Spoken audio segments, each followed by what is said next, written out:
area. Landing a man on the moon and returning him safely to the Earth. Made it to start. Right away, Houston. I saw this wonderful picture of a ship, and the sign underneath the ship said that the only time a ship is safe is when it's in the harbor. But a ship isn't built to stay in the harbor, so it loses its purpose if it can't do what it's supposed to do. NASA loses its purpose if it cannot take those risks. Liftoff!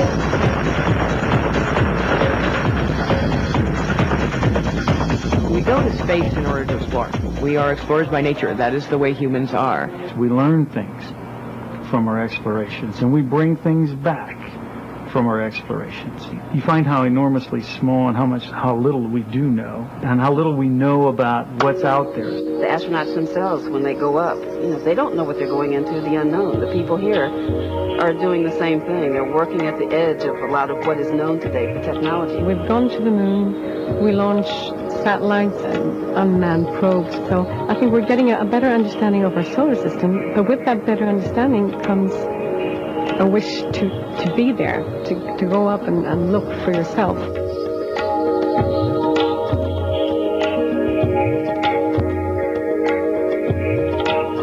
I think of space station as moving one of NASA's research centers from the Earth to space.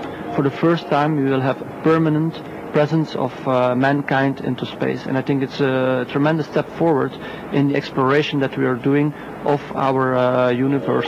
Just building the space station is its own form of engineering research, having to add pieces of space station flight after flight. So in essence, we're not building one space station, we're building piece by piece over 40 space stations. For every one person that walks in, that goes into the space station to work, there's thousands of people that it took to make that possible. The reality of the dream is just phenomenal. There are engineers from the United States, plus the European member states of the European Space Agency, Russians, Japanese, and Canadians all cooperating on building the space station. No one country can really do it themselves.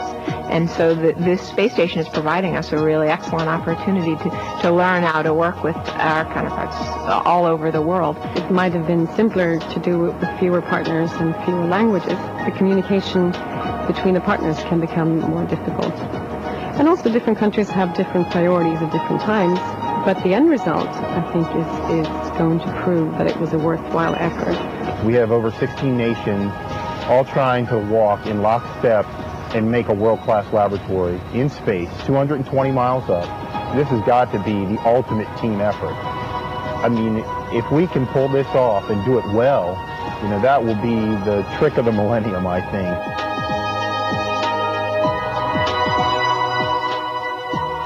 When they see complexity, it's not just the technical complexity of what we're doing, but it's the human complexity of all the different things that have to come together to make this work. As astronauts, we are often in the spotlight.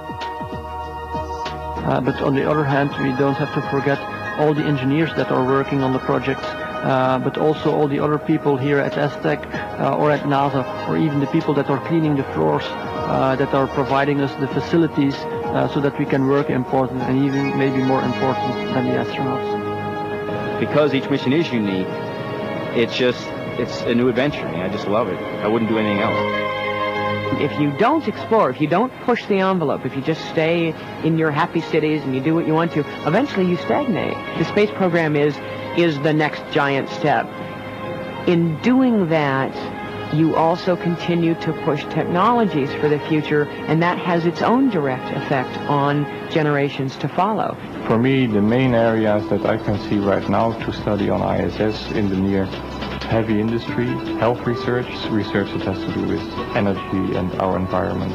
When you look at crystal growth experiments and pharmaceutical experiments, cell culture experiments, where without gravity there are very different phenomena than we can see on Earth. We can reassemble and rebuild and regrow from individual cells. We have the prospect of being able to repair damaged cells that are in certain organs and tissues. Everybody knows about satellites. You don't realize that satellites were literally invented because we needed to communicate with the folks as they were going to the moon. We've also had to go outside a spaceship and do work. You can't have a cord going through the door of the spaceship, and so cordless tools were invented in order to go to space. And so it runs that entire range.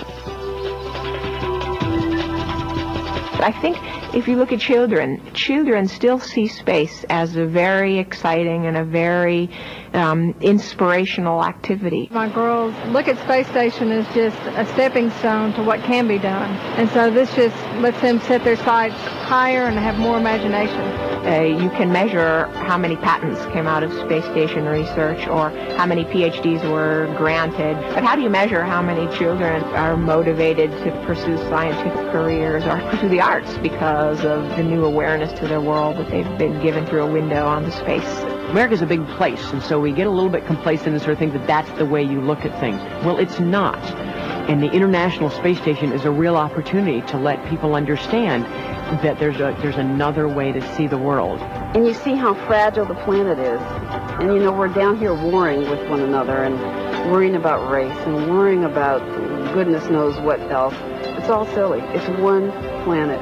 All those people work together with the same spirit and with a common goal for 15 years in peace to achieve the same things. And I can only hope that this can be an example for the entire world where we can go to in the future.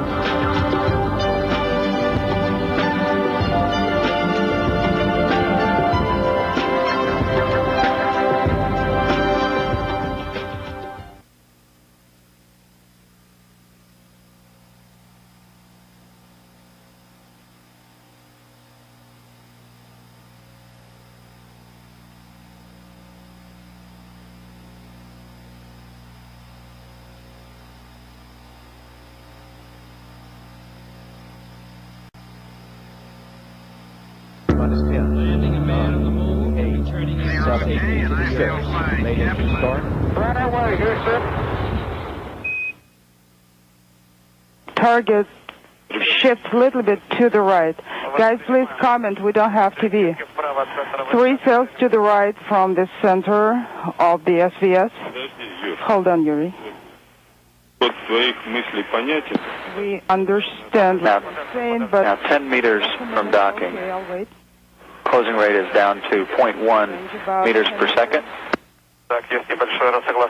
There is small roll misalignment. It's okay, it goes back to the center. I'm talking about SVS.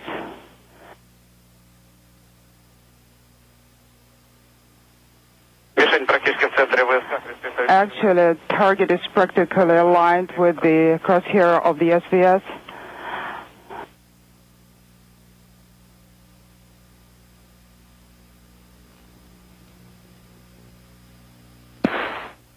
Now inside 7 meters from the first initial contact of the docking probe on the Sojuz to the station. Target is about 1.5 degrees to the right from SVS center. Okay, it slowly moves to be centered exactly. Now we're waiting for the contact. Standing by for contact. And the docking port is brand new.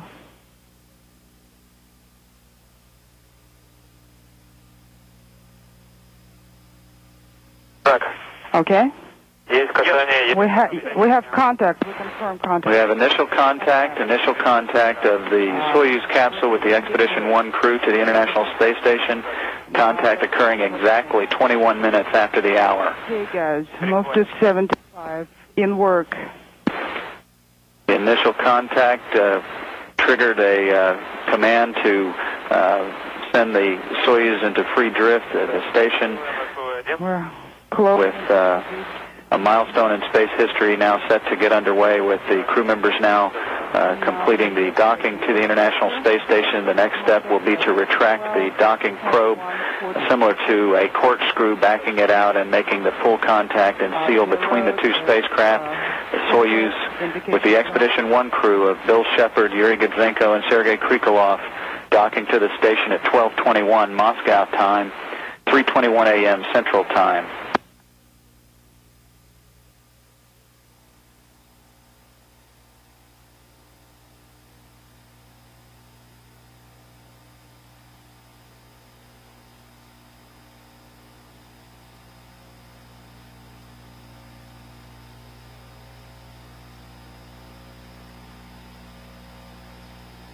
Landing a man on the moon and turning himself safely into the earth. Made it to start. Right away, Houston. Хорошего качества. Вот этот момент, когда мы отворачивали крышку люка, уже корабельный люк открыт, открываем люк в станцию. Немножко неудобно было, удлинителя не нашли, но открыли так ручкой. Просто ее переставлять приходилось. Понятно. Нам, правда, пришлось немного усилий приложить, когда мы корабельную крышку открывали. Вдвоем с Сергеем изо всех сил тянули. Ну вот это открытие люка как раз в ПРК. Еще света там нет.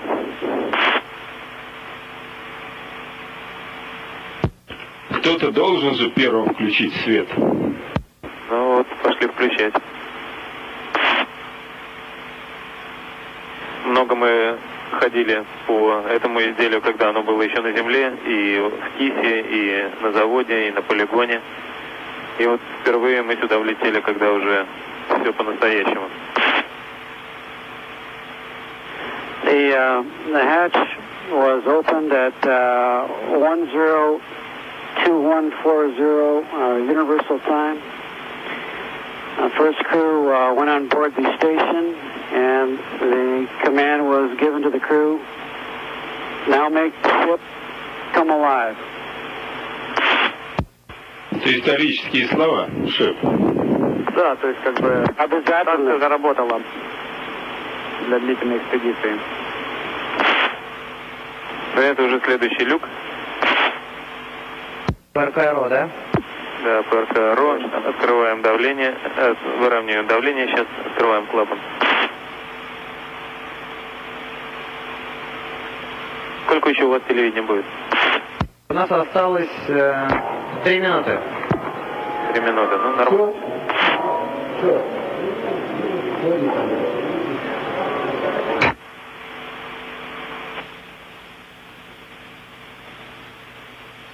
Пошла помеха от вас сильная.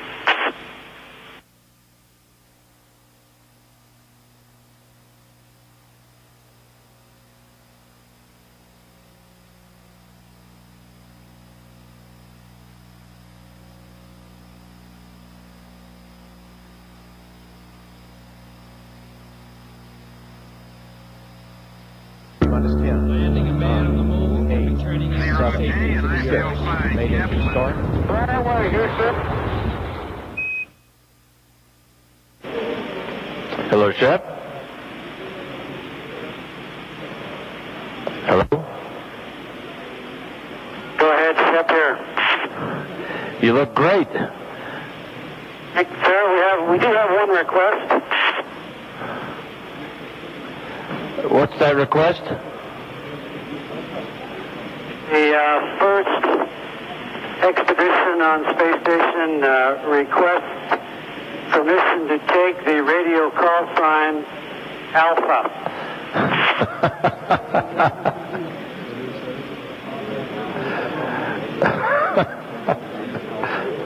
Temporarily take it as Alpha. Go ahead. Have a good day.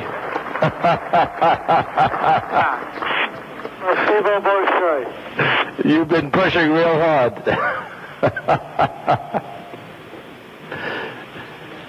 I want to tell you, your wife is very, very excited.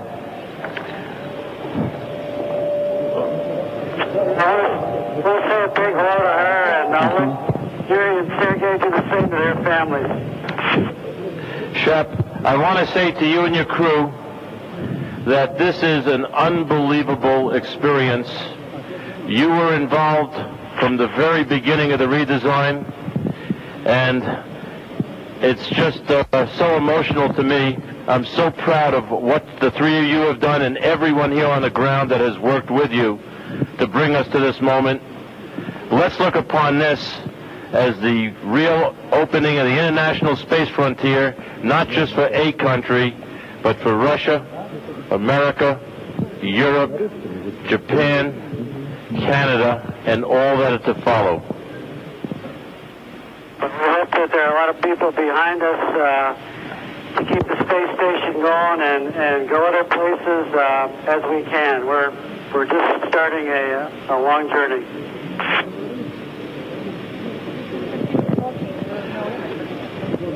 Can I also speak to cosmonaut Gudzenko and Krikalev?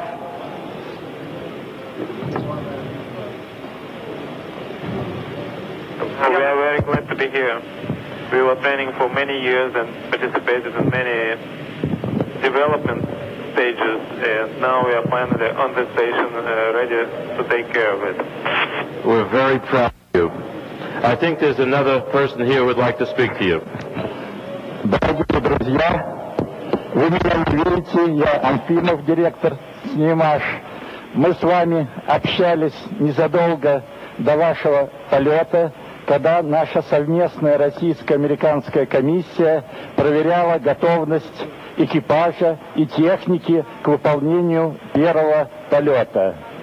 Мы все очень счастливы, что запуск состоялся, стыковка прошла блестяще, и у нас полная уверенность, что ваш экипаж блестяще выполнит всю программу вашей первой экспедиции. Желаю вам всяческого успеха. А сейчас... Климук. Ребята, я искренне горжусь вами, наблюдаю картинку. Поздравляю вас с стартом, с теми проблемами, с которыми вы справились. И вот сейчас очень приятно, мы видели вас на борту Международной орбитальной станции. Так что очень приятно нам всем. Спасибо, нам тоже приятно. Сережа, Юра и Вильям, как вы себя там чувствуете? Сегодня отлично. Спасибо. Молодец. Все по говорите.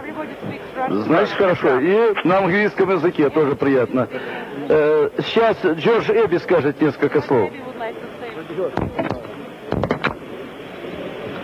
Shep and Sergey and Yuri, we want to wish you all the very best. It was a great day for us, and we're very proud of you. Shep, you're doing a great job, and we look forward to a great mission. And I think Jim is going to be ready to pick you up in February, so have a great time up there. Thank you, sir. We'll keep busy up here. I'm sure you got a great team on the ground supporting us, and we got a lot of work to do. I know you'll do it well. Shep, this is Dan again. I want to be more specific. I think it's a wonderful thing, and not just for today, but I authorized Station Alpha for the entire Expedition 1 mission.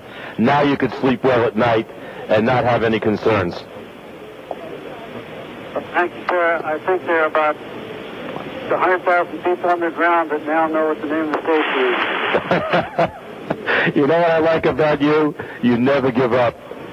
And with that never give up spirit, you, your crew, will never give up to do the right thing, to make this program, make everyone around the world proud of what you're doing, and change the world for a better place.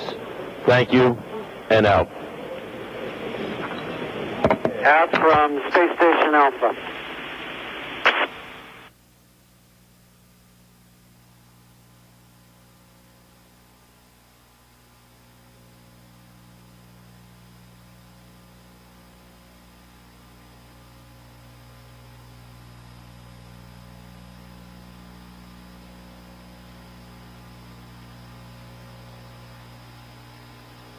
Landing and man on the moon. 8, 7, 8, 6. Made it to start. Right away, here, sir.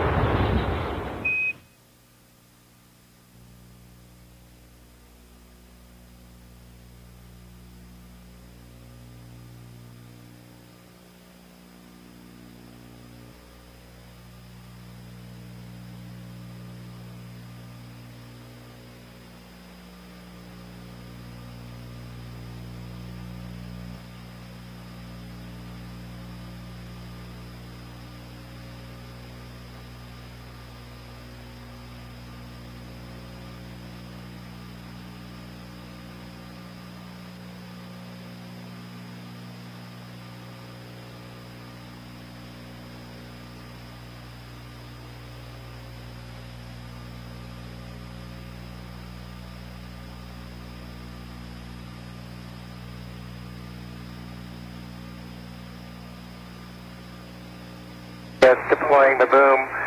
After the APFR didn't work out, we had a lot of good handholds there, and I just felt that we could do this free float. And it was just a matter of keeping it under control and going slowly, and as you can see, it worked out pretty well.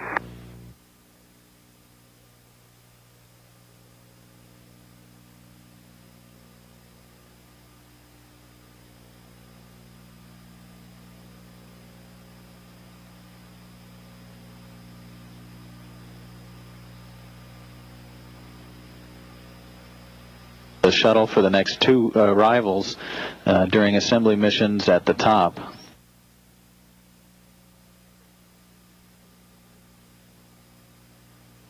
And this is just kind of a really neat picture because we really like this because you can see how the station has changed since we've been here. You got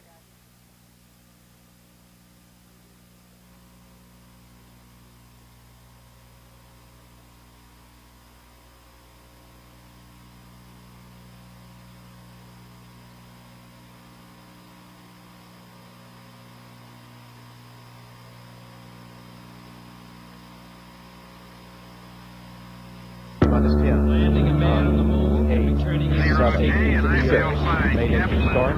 Right away, Houston.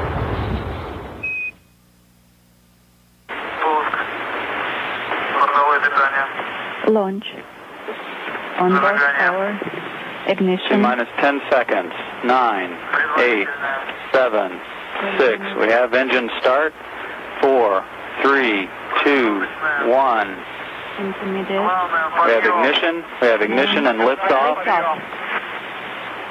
Liftoff of the Sojuz rocket, beginning the first expedition to the International Space Station and setting the stage for permanent human presence in space. We have reports of a good roll and pitch program.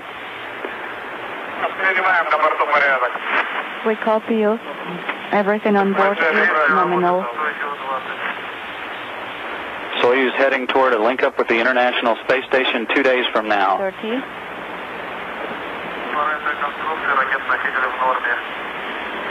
Launch vehicle is normal. 40 seconds. Good first stage performance. 200. Expedition 1 Commander Bill Shepard.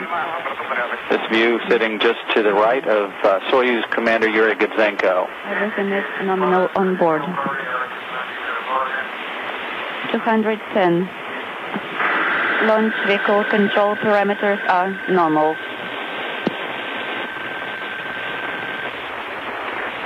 Three minutes, 50 seconds into the flight, all continuing to go smoothly. No reports at all of any problems.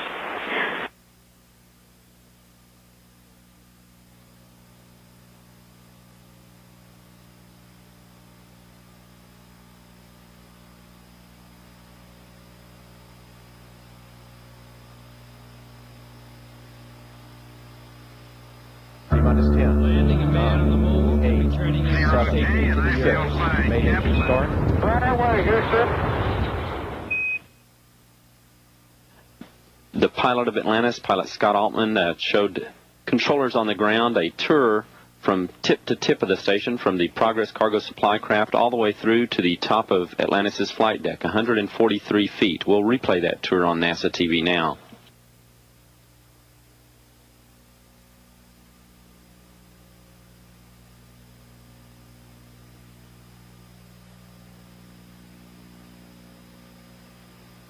We're with you on the flight deck. Okay, just wanted to show you some video we took inside the Progress and then a quick tour back out of it.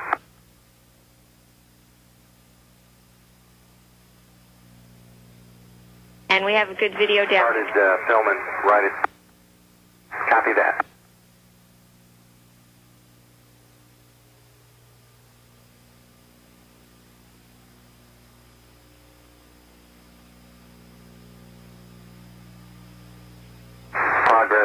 Was very neat and tidy looking. Everything's stowed away and placed efficiently inside it.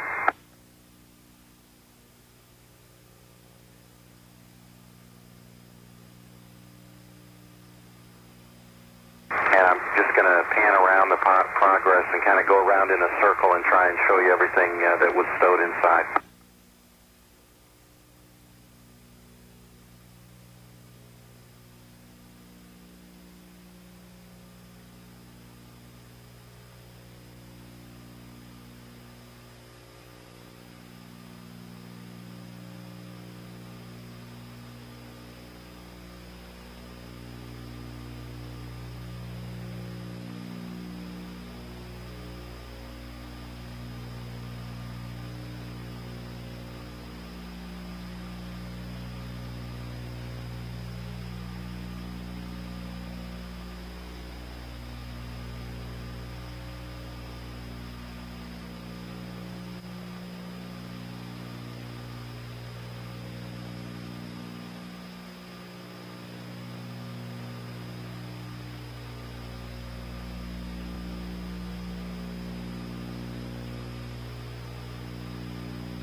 And this is the view from one end of the vehicle to the other, starting out as far as we could get from the shuttle on board the Progress and then heading into the service module. Service module is very well lit, very comfortable working space.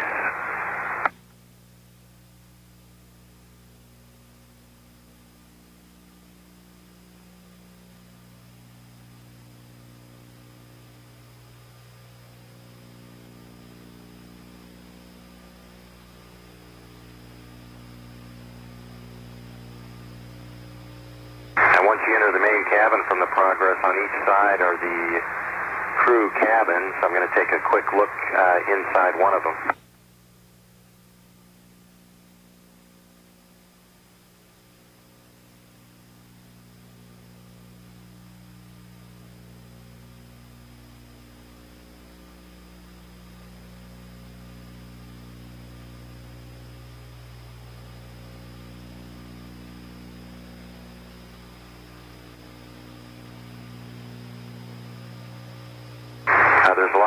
There's some equipment stowed in there right now, but you can see it looks like a pretty comfortable little space.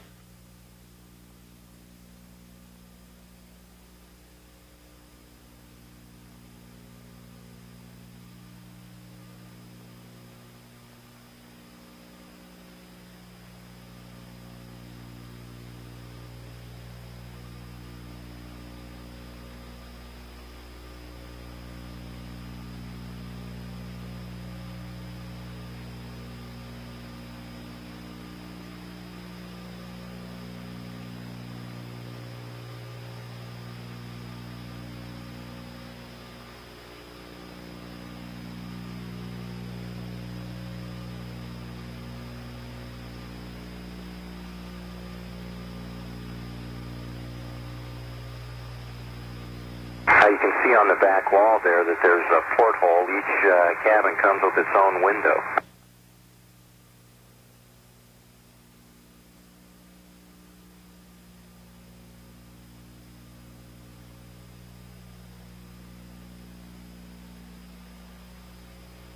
Heading on back, you can see we're busy right now working to get all our transfer items taken care of and equipment stowed. Terry's been pulling a lot of the launch bolts from the panels so we can start to get behind them.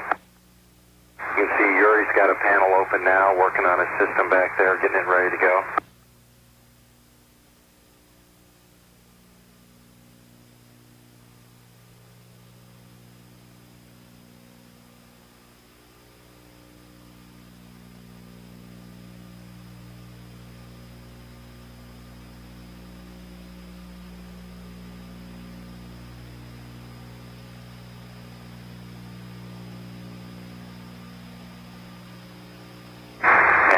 busy removing some launch restraints as well near the hatch, along with Boris. It's pretty crowded there, so I think we're going to break for a minute and then head on the other side of the hatch, back through into the FGB.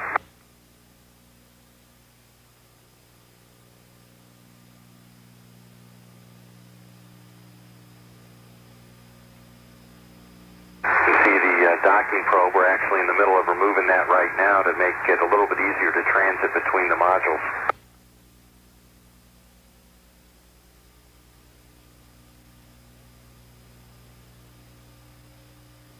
There's some of the transfer items already getting moved as Ed goes by.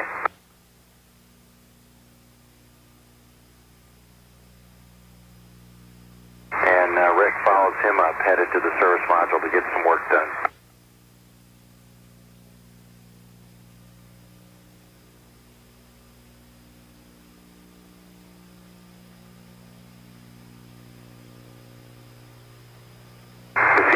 Plenty of equipment temp stowed in the FGB, waiting for us to get to the treadmill that we're going to install in the service module in the next few days.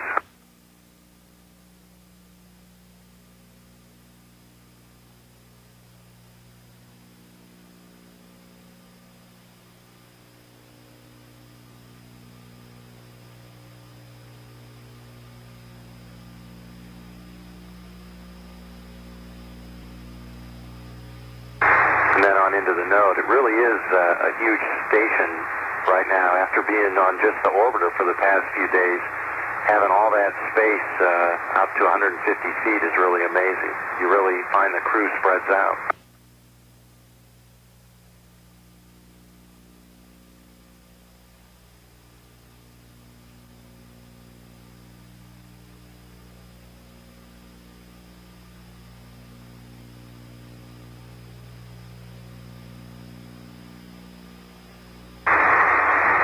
The node through PMA2, and you can just see the bottom of the airlock starting to come into view at the end of the picture, the end of the tunnel.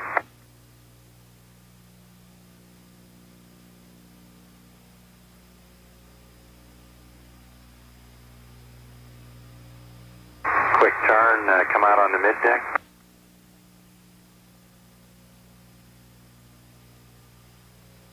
It can be a little disoriented after all the twists and turns. It's easy to think that to not know which way is up. Turns out I came out upside down. Now everything's back right side up in a 1G orientation.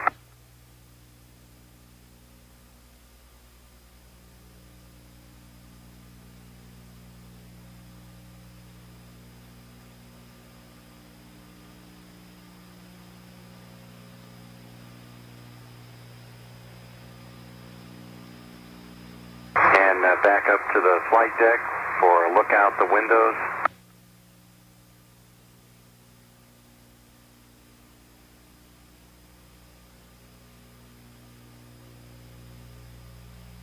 Where you can see part of the International Space Station, our home for the next few days, and then off to the side below the Earth, our permanent home.